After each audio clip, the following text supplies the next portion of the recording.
আজকে আমার মামনির চুল কেটে দেবো। আর এখন তো স্কুল বন্ধ, মামার বাড়ি যেতে হবে, এখন চুল কাটতে হবে। তাই এই বাচ্চারে চুল কাটতে নিয়ে গেছিলাম। তো সেখানে বাচ্চা একটু নড়াচড়া করে, এই জন্যই আমার কাছে 200 টাকা চেয়েছে। তো ফিরে এসে আমরা এখন বাড়ি ঝটপট চুল কাটবো। আর আমাদের ভিডিও যদি তোমাদের ভালো লাগে তাহলে কিন্তু তোমরা কিন্তু কমেন্ট করবা, আর বেশি বেশি করে লাইক করবা, কমেন্ট করবা, আর সবসময় আমাকে সাপোর্ট করবা। আমনি, আমার কাছে চুল কাটতে ভালো লাগে। হ্যাঁ, দোকানে দেখি দোকানদার কি করি, আমার কি কিস্তি টাকা নেই। এবার দেখবো, এই যে সব কিছু আছে, এখন আমি পেশা পড়ে চুল কাটবো। দাঁড়াও, এই গামছাটা তোমার আগে গলায় দিয়ে নেই, নাহলে তোমার গলায় চুল ফুটবে না, বুঝতে পেরেছো? দেখে এ সোজা পেশা পড়ে চুল কেটে দেবো। এবার জিনিসপত্র যেভাবে দাম বাড়িছে, তার নিজের কাজ সবসময় নিজে করার চেষ্টা করতে হবে।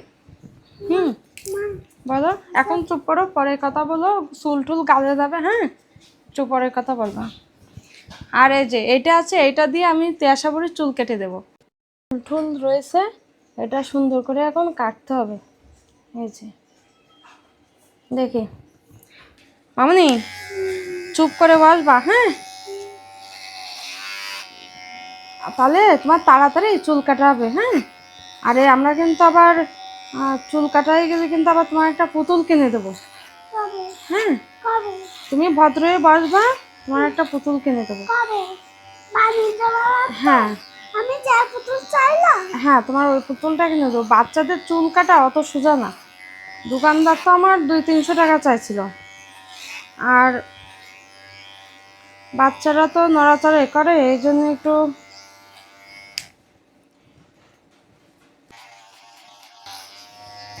বাচ্চাদের মাথায় চুল থাকলে মাথাটা ঘেমে যায়, যার কারণে পেয়াসাপুরের আমি সবসময় ছোটো ছোটো করে চুল কেটে দেওয়ার চেষ্টা করি, যাতে মাথাটা, এই যে সামনে গরমকাল আসতেছে।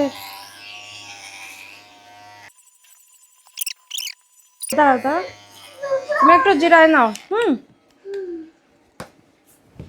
বাজারে গেলে 200-300 টাকা দিব, তারপরে আবার অনেকক্ষণ বসে থাকতে হবে। আর বাসায় আমি তিয়াশা বুড়ির একটা পুতুল কিনে দেবো, এটা বলেছি। তিয়াশা বুড়ি খুব ভদ্রভাবে বসে আমার কাছ থেকে চুলটা কেটে দেবে।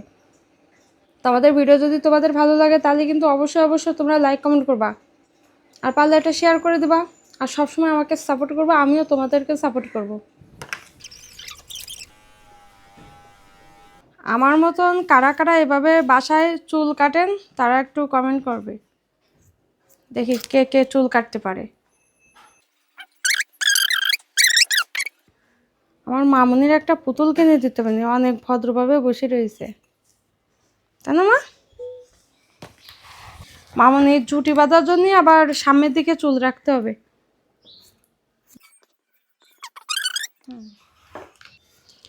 উপরের দিকে বেশি চুল কাটবো না, কারণ মামুনি ঝুটি বাঁধার জন্য আবার চুল রাখতে বলছে আমারে, এজন্য কেটে দিব না। এই পিছন দিকটা হালকা হালকা করে চুল কেটে দেব। আমাদের চুল কাটা প্রায় শেষের পথে। তো আর একটুখানি বাকি রয়েছে, সেটা হচ্ছে এইটা, এই ব্লেডটা দিয়ে আমি এই কলিটা ঠিক করে দেব। তো আমাদের চুল কাটা কেমন হয়েছে তোমরা অবশ্যই কমেন্ট করবে। আরে না, বেশি কেটে যাবে কিন্তু। কি সুসুরি লাগে?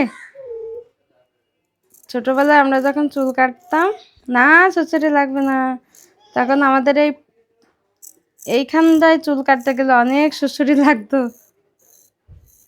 তোমার কি সুসুরি লাগছে?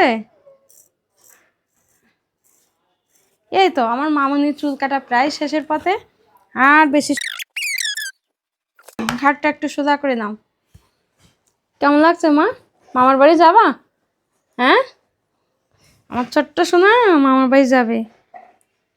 আমাদের কলিকাটা শেষ, এবার চারিদিকটা আমাদের আর একটু সুন্দর করে দেখতে হবে, কোনো জায়গায় চুল টুল আছে কিনা সেটা খুব দেখি। মা নড়াচড়া করে না আমার সোনা, আমার ছোট্ট মা পাখি। দেখি,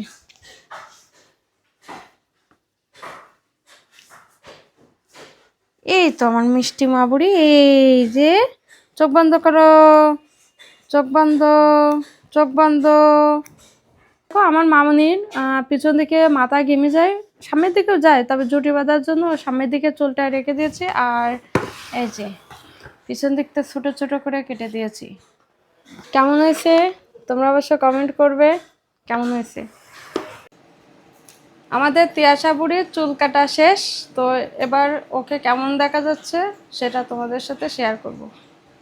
দেখো দেখি, এই যে ছোট ছোট করে চুল কেটে দিয়েছি। এদিকে তাকা, এই যে মামার বাড়ি যেতে হবে আমাদের, তাই না? মা তোমার কেমন লাগছে? ভালো লাগছে।